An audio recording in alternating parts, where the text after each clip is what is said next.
Hey there, money-savvy viewers. Welcome back to our channel, where we break down the latest financial tips to make your life easier.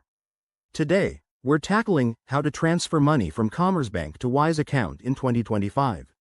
With Wise's low fees and speedy international transfers, this is a game changer for anyone sending money abroad or managing multiple currencies.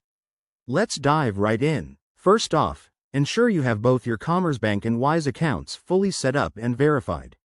In 2025, Commerzbank's app has been updated for even smoother transactions, so open it up on your phone or computer. Log in with your credentials. Remember to use two-factor authentication for security. Once you're in, head to the Transfers or Payments section. This is usually found on the main dashboard. Now, select the option to make an international transfer. You'll need your Wise account details handy, like the IBAN or SWIFT code, which you can find in your Wise app under Account Details.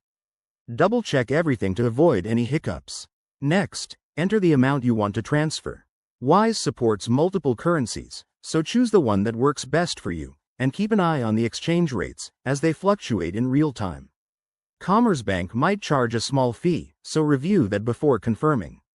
Hit the Confirm button, and you'll get a summary of the transaction. In 2025, this process is faster than ever, often completing in minutes. Once it's done, log into your Wise account to verify the funds have arrived. If you run into any issues, like delays or verification errors, contact Commerzbank's support. They're pretty responsive these days. And there you have it. You've just mastered transferring money from Commerzbank to Wise. This method not only saves you time but also helps avoid those pesky high bank fees. If you found this helpful, give it a thumbs up, subscribe for more finance hacks, and hit that bell icon. Thanks for watching, and see you in the next video.